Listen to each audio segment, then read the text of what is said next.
Capítulo 14 do livro Anjos de Fogo, de Candace Smithman. Subtítulo: Anjos de Renascimento no Fim dos Tempos. Ao prepararmos nossos corações para a vinda do Senhor, precisamos entender alguns princípios para o avivamento dos fins dos tempos. Renascimento primeiro começa com a oração. Se o meu povo, que se chama pelo meu nome, se humilhar, orar, buscar a minha face e se converter dos seus maus caminhos, então ouvirei dos céus, perdoarei os seus pecados e sararei a sua terra. Agora meus olhos estão abertos e meus ouvidos atentos à oração que se fizer neste lugar. 2 Crônicas 7, 14 ao 15. Nova versão King James. Os anjos respondem às orações da Eclésia, a Igreja de Deus, que tem autoridade governamental de Deus na terra. Quando oramos, o céu se move e anjos de fogo são despachados da sala do trono de Deus. Os anjos recebem as orações do povo de Deus e o ajudam a distribuir as respostas do céu de volta à terra, na forma de fogo. Estes, acredito, são serafins em ação. O avivamento vem com o fogo de Deus. Vem para purificar seu povo, que está pronto para viver como Deus sempre desejou que vivessem. Ele vem para trazer pureza e santidade à terra. Ele vem para limpar. Primeiro clamamos em arrependimento e humilhação, pedindo a Deus para lidar conosco. Quando ele abriu o 7º selo, houve silêncio no céu por cerca de meia hora. E viu os 7 anjos que estavam diante de Deus, e 7 trombetas foram dadas a eles. Outro anjo que tinha um incensário de ouro veio e ficou no altar. Ele recebeu muito incenso para oferecer, com as orações de todo o povo de Deus no altar, de ouro em frente ao trono. A fumaça do incenso, junto com as orações do povo de Deus, subiu diante de Deus da mão do anjo. Então o anjo pegou o incensário, encheu-o com fogo do altar e o lançou sobre a terra. E vieram trovões, estrondos, relâmpagos e um terremoto. Apocalipse 8, do 1 ao 5. No entanto, se você sofre como cristão, não se envergonhe, mas louve a Deus por ter esse nome, pois é tempo para o julgamento começar com a família de Deus. E se começa conosco, qual será o resultado para aqueles que não obedecem ao Evangelho de Deus? E se é difícil para o justo ser salvo, o que será do ímpio e do pecador? Portanto, aqueles que sofrem segundo a vontade de Deus devem se comprometer com o seu fiel Criador e continuar fazendo o bem. 1 Pedro 4, do 16 ao 19. Devemos estar dispostos a deixar Deus lidar conosco. Pureza, santidade e justiça são traços de caráter de Deus. E os serafins e querubins carregam esses atributos de seu trono para purificar seu mundo como ele bem entender. Em todos os milagres e cura, há um elemento de fogo que surge através de sua palavra. Os anjos estão presentes quando essas coisas acontecem. Onde ele está, os anjos estão. Eles residem com ele. Eles carregam seu fogo, glória, amor, justiça, paz, proteção, provisão, restauração, purificação, santidade e justiça. Eles são uma extensão dele, de Deus. São servos que fazem sua vontade. O Senhor estabeleceu seu trono no céu, e o seu reino governa sobre tudo. Louvai ao Senhor, vocês, seus anjos, vocês poderosos que cumprem suas ordens, que obedecem a sua palavra. Louvai ao Senhor, todas as suas hostes celestiais, você e seus servos que fazem sua vontade. Louvado seja o nome do Senhor. Todas as suas obras em todos os lugares em seu domínio. Salmo 103, 19 ao 22. Então, o que os anjos fazem? Eles cumprem o propósito de Deus e obedecem à sua palavra. Mesmo na terra, as pessoas na liderança têm outras pessoas seguindo-as para cumprir suas ordens. Bem, no céu, com os anjos, fazem isso por Deus. Eles são servos seguidores noite e dia, que agem como Ele e fazem o que Ele faz e diz. Eles trabalham ao nosso lado quando fazemos e dizemos o que está na palavra. Você tem anjo de fogo com você agora para ajudá-lo na oração e no ministério de cura, mantendo-o em um lugar de acesso ao céu e mantendo-o santo ao tocá-lo com a glória de Deus. Tudo o que você precisa fazer é falar a palavra de Deus a eles e eles obedecerão e ouvirão. Louve ao Senhor.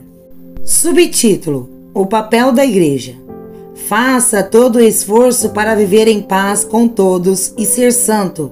Sem santidade ninguém verá o Senhor.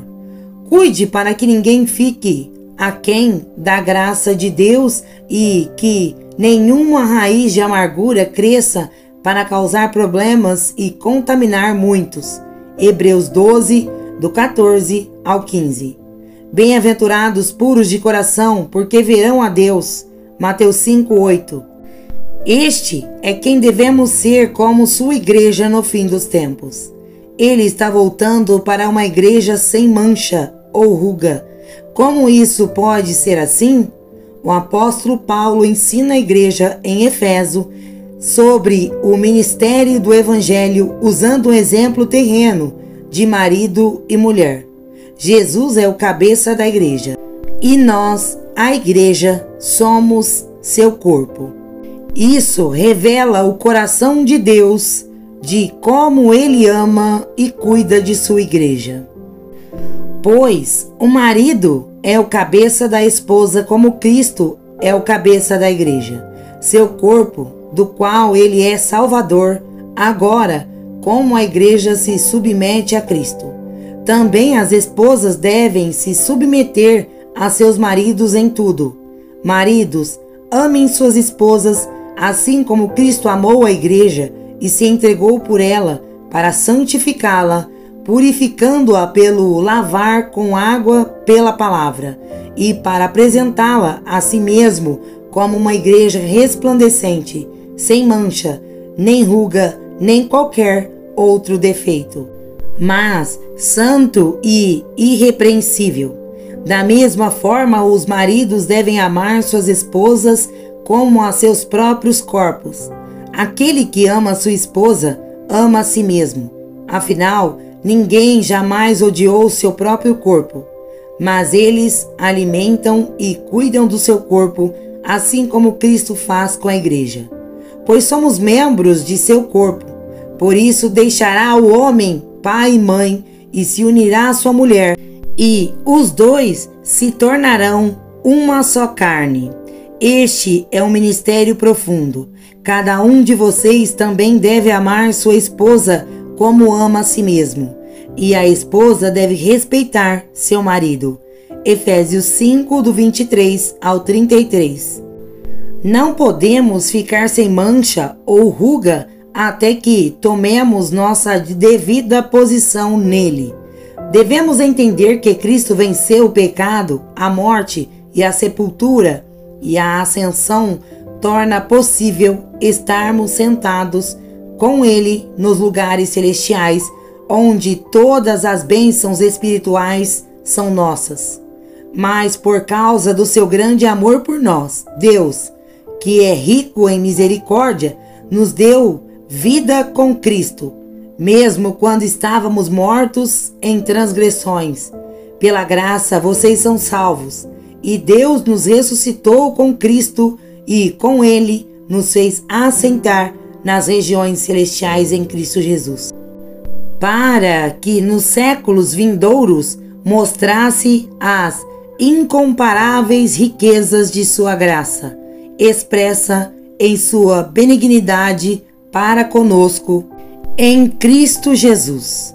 Porque pela graça sois salvos por meio da fé, e isso não vem de vós, é dom de Deus, não por obras, para que ninguém se glorie, porque somos feitura de Deus, criados em Cristo Jesus para fazer boas obras, as quais Deus preparou de antemão para que praticássemos. Efésios 2, do 4 ao 10. Isso já foi feito. Quando nós, a igreja, começarmos a viver assim, seremos santos e andaremos com poder na terra. Então, as hostes angelicais se juntarão a nós, porque nossa fé está no que Deus diz sobre quem somos, e não estamos apenas esperando o seu retorno, mas agora governando em seu nome como líderes do seu reino. Portanto, com mentes alertas e totalmente sóbrias, coloque sua esperança na igreja que será trazida a você quando Jesus Cristo for revelado em sua vinda. Como filhos obedientes, não se conformem com os maus desejos que vocês tinham quando viviam na ignorância. Mas assim como aquele que se chamou é santo, assim seja santo em tudo que você fizer. Pois está escrito: sede santos, porque eu sou santo. Já que você chama um pai que julga o trabalho de cada pessoa com imparcialidade, viva seu tempo como estrangeiros aqui, com temor reverente, pois vocês sabem que não foi com coisas perecíveis, como prata ou ouro, que vocês foram redimidos do caminho de vida vazio que lhes foi transmitido por seus antepassados, mas com o precioso sangue de Cristo, um cordeiro sem defeito. Ele foi escolhido antes da criação do mundo, mas foi revelado nesses últimos tempos por sua causa. Através dele, você acredita em Deus. 1 Pedro 1, do 13 ao 21. Somos chamados a ser diferentes. Você está vivendo na terra do seu lugar celestial e Deus o vê como santo e justo. É aqui que devemos estar nestes últimos dias, enquanto o céu se une a nós e vemos intervenção angelical como nunca antes. Se você quer ver anjos se manifestarem e sentir a presença de Deus e participar com os anjos, então você deve ser como eles. Eles são santos e purificados, primeiro, e vivem no trono do céu. Eles não precisavam de salvação, pois não pecaram, mas nós precisamos, e quando formos redimidos, podemos viver e trabalhar ao lado deles para trazer a vontade de Deus à terra. Hebreus 2, do 5 ao 8, declara claramente nossa posição em Cristo. Não é aos anjos que ele sujeitou o mundo vindouro, sobre o qual estamos falando, mas a um lugar onde alguém testemunhou. O que é a humanidade para que você se lembre deles? O filho do homem que você cuide dele? O que os fez um pouco menores do que os anjos, de glória e de honra o coroaste e tudo pusestes debaixo de seus pés. Ao colocar tudo sobre eles, Deus não deixou nada que não estivesse sujeito a eles. No entanto, atualmente não vemos tudo sujeito a eles. Até os anjos estão sujeitos a nós porque são servos do Senhor. Nossa salvação nos tornou governantes com Cristo e herdeiros da salvação para que possamos ser parceiros deles. Subtítulo: Anjos para a colheita. No fim dos tempos, fazemos parceria com os anjos para a colheita, trazendo almas para o reino de Deus por meio de orações e seguindo sua liderança. O Filho do Homem enviará os seus anjos e eles eliminarão o seu reino tudo o que causa pecado e todos os que praticam o mal. Mateus 13:41. Os anjos são ceifeiros. Eles colhem a terra para Deus. Eles colhem o bem do mal. E podemos ler isso nas Escrituras também. Então aparecerá o sinal do Filho do Homem no céu, e então todos os povos da terra se lamentarão quando virem o Filho do Homem vindo sobre as nuvens do céu, com poder e grande glória. E ele enviará os seus anjos com grande clamor de trombeta, e eles ajuntarão os seus escolhidos desde os quatro ventos, de uma a outra extremidade dos céus. Mateus 24, do 30 ao 31. Quem vai buscá-lo e levá-lo para o céu no final? Creio que serão os anjos. Este é o arrebatamento da igreja. Jesus explicou a parábola do joio nos campos do fim dos tempos. Nesta parábola, vemos que Deus está enviando seus anjos para fazer a terra como o céu e remover o que não é como ele. Os anjos são aqueles que são enviados para fazer a colheita. Assim como o joio é arrancado e queimado no fogo, assim será no fim dos tempos.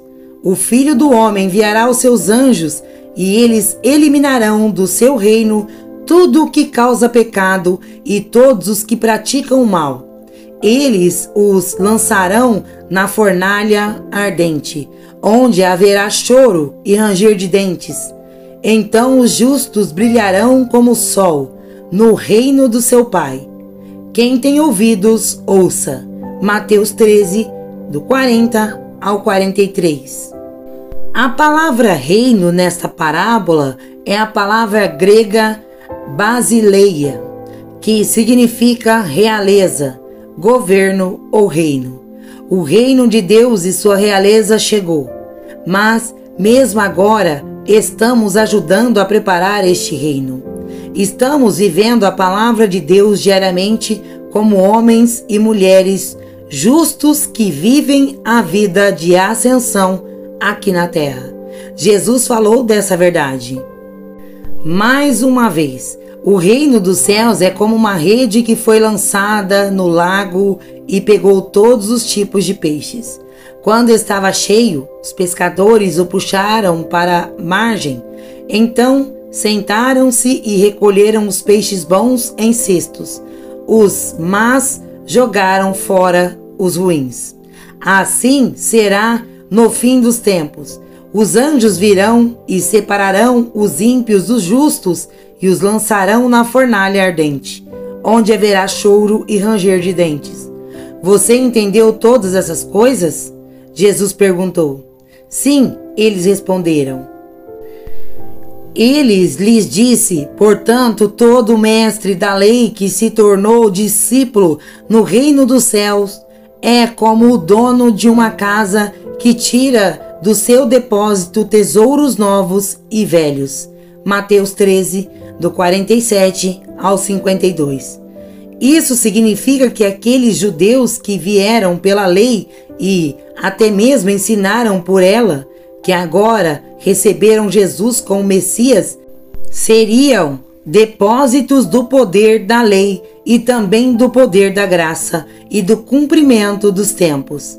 Esses mestres da lei seriam portadores de uma graça maior para o fim dos tempos.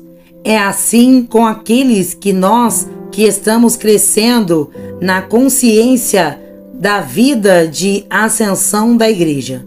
Estamos posicionados não apenas com um conhecimento da salvação, mas também com um conhecimento celestial. Um conhecimento de viver na terra com uma perspectiva de ascensão. Nós somos agora os governantes que têm domínio que realizará o que foi profetizado por Deus. Assim Deus criou os homens à sua imagem. A imagem de Deus os criou. Macho e fêmea os criou. Deus os abençoou e lhes disse: sede fecundos e multiplicai-vos, enchei a terra e subjugá-la.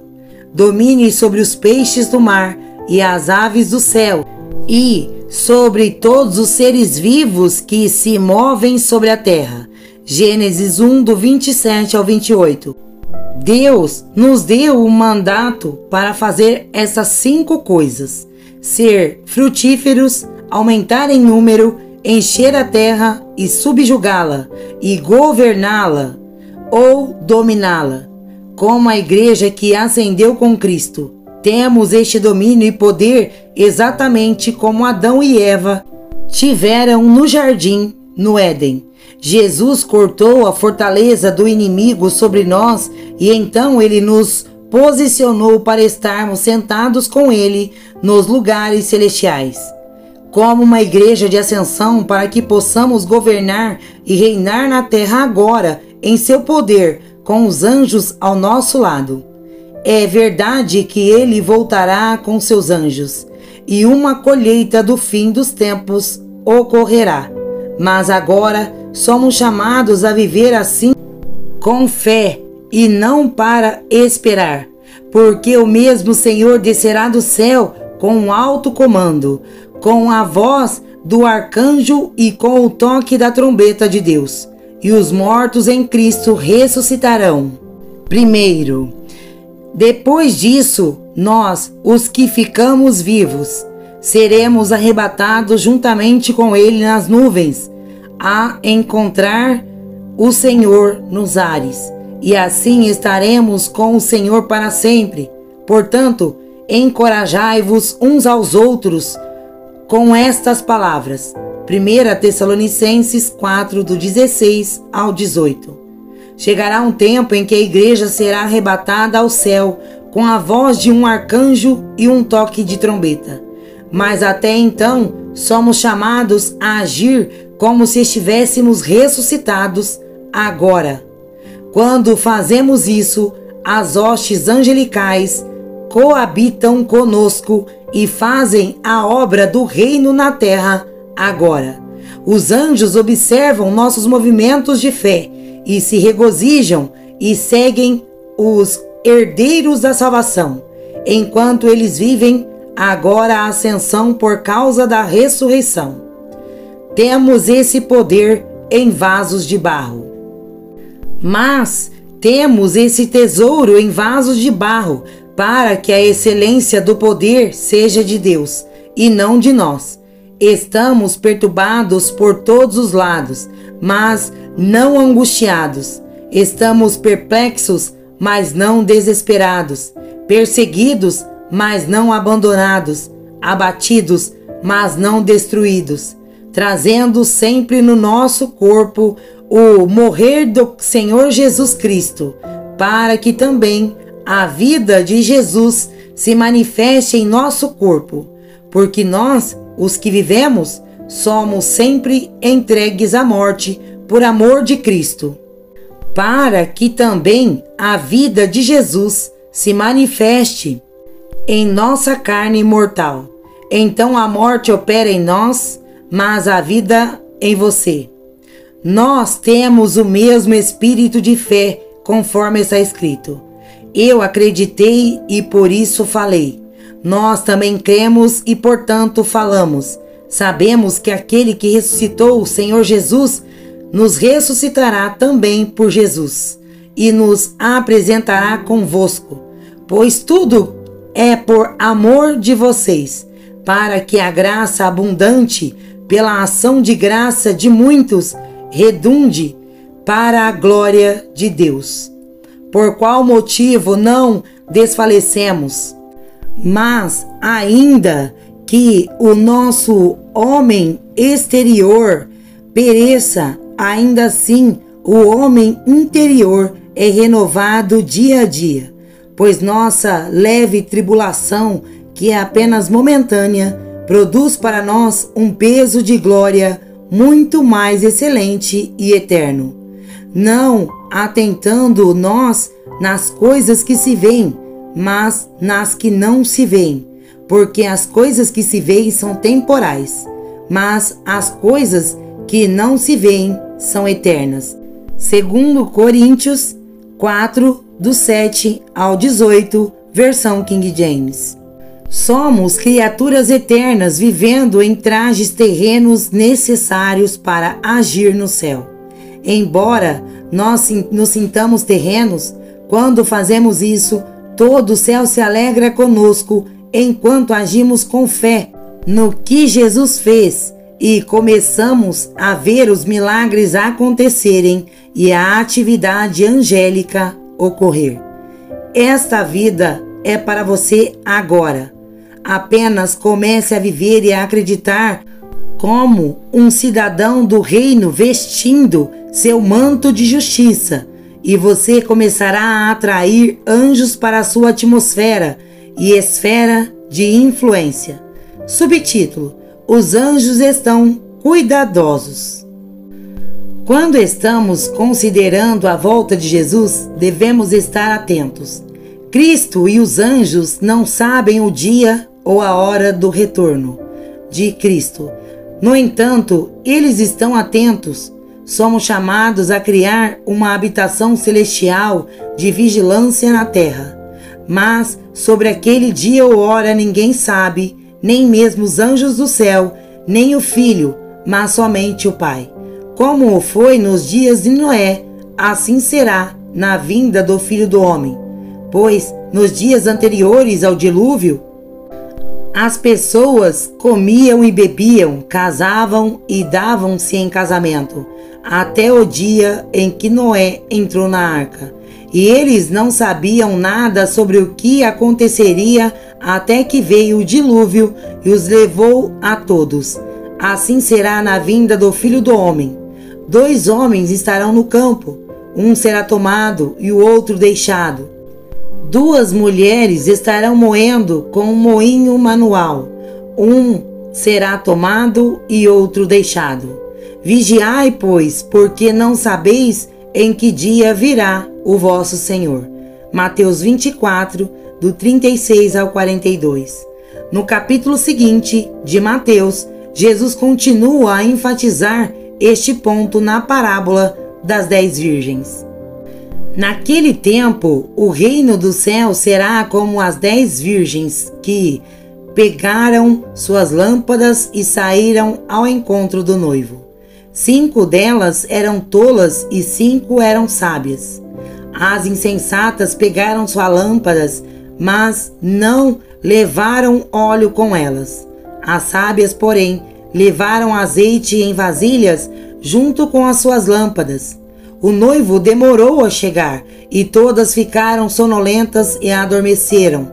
À meia-noite soou o grito: aqui está o noivo, saia para conhecê-lo. Então todas as virgens acordaram e prepararam suas lâmpadas.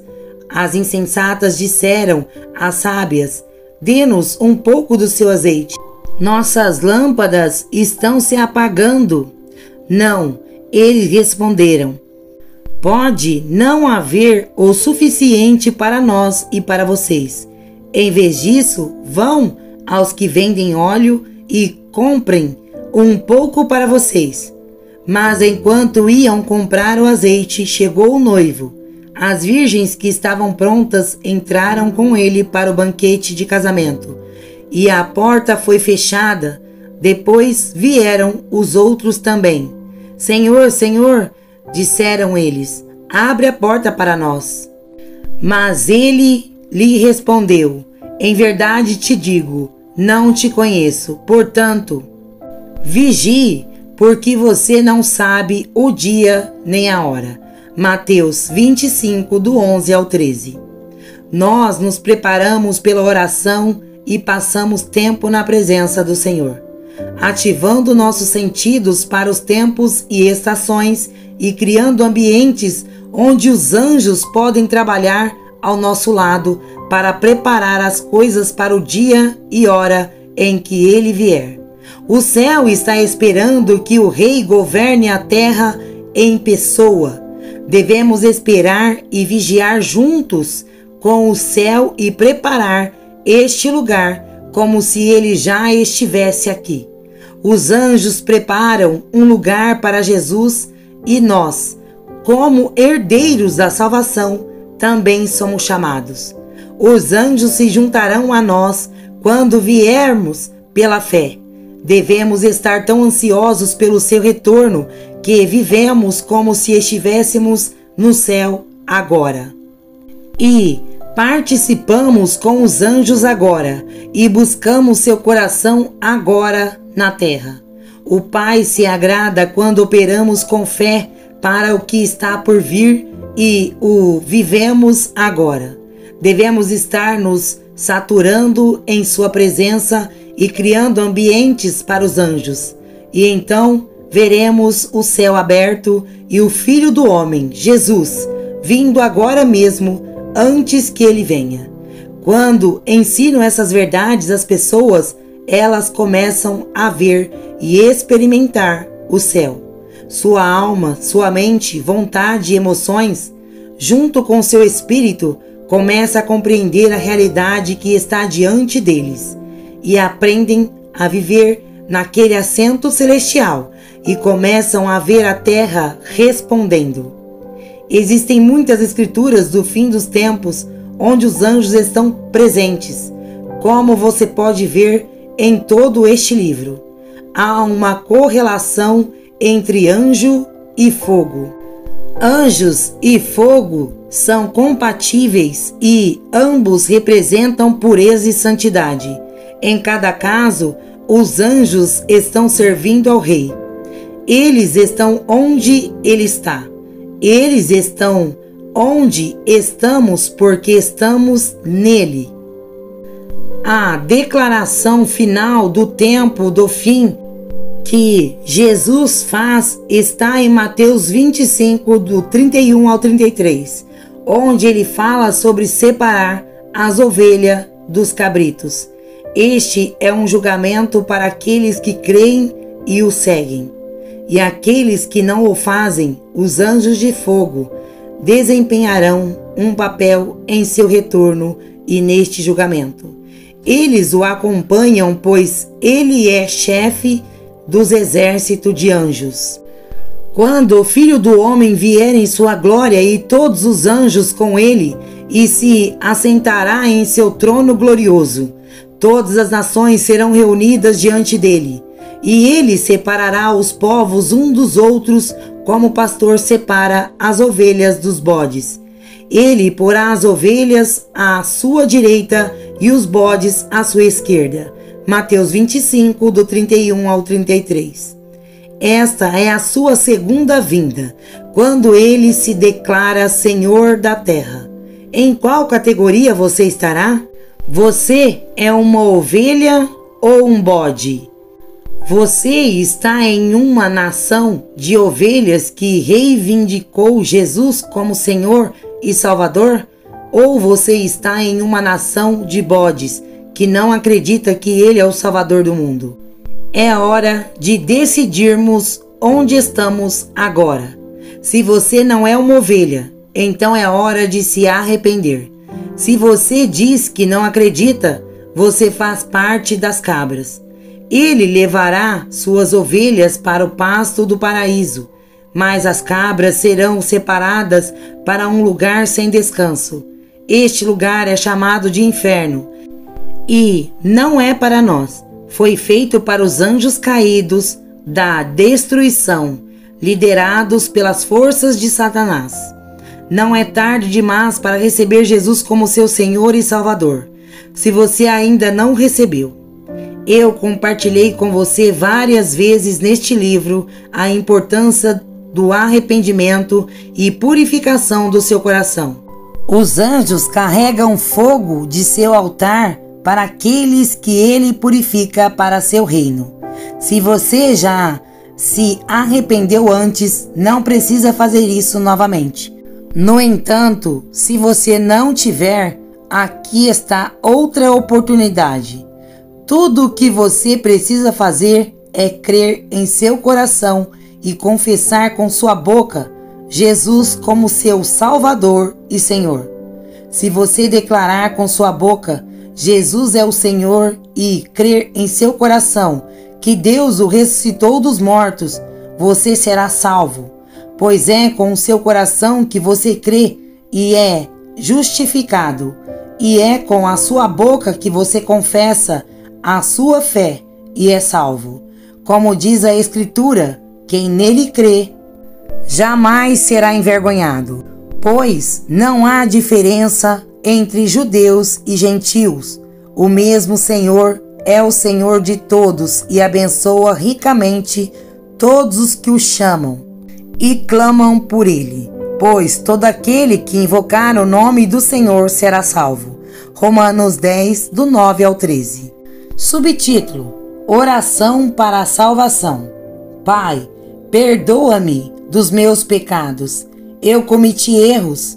Estou destituído da glória de Deus. Peço-te que me perdoes e purifiques o meu coração. Eu te agradeço por enviar Jesus Cristo, seu Filho unigênito, para morrer na cruz por mim, ser sepultado e ressuscitar para que eu seja salvo em meu espírito e alma. Eu quero receber Jesus agora como meu Senhor e Salvador. Eu quero que você entre em meu coração e faça residência aqui. Quero viver minha vida por ti, Jesus, e fazer de ti o Senhor da minha vida. Obrigada, Senhor, por ter misericórdia de mim, e sou grato por sua justiça e paz em minha vida. Se você acabou de fazer essa oração, a palavra diz que agora você está salvo e passará a eternidade no reino dos céus com Jesus. Você agora é uma ovelha em seu pasto paradisíaco. Agora ligue para alguém e conte a boa notícia. É hora de comemorar. Você agora é um herdeiro da salvação e está assentado com Cristo nos lugares celestiais. Você agora é um participante com os anjos de fogo no fim dos tempos. Deus é tão bom e Ele te ama muito. Seu próximo passo é pedir a Ele o batismo do Espírito Santo pelo fogo. Apenas leia Atos 2 sobre as línguas de fogo e comece a orar. Você está claramente a caminho de ser uma epístola viva ao amor de Jesus. Você agora é um governante em seu reino e os anjos estarão trabalhando ao seu lado. Estou tão animado por você. Por favor, entre em contato comigo através deste canal ou pelo meu e-mail. Diga-me, você recebeu Jesus? Você está sentindo que agora Ele mora em seu coração, faz habitação, é Senhor e Salvador da sua vida? Morreu, ressuscitou, ascendeu e te chamou a ascender com Ele também. Amém.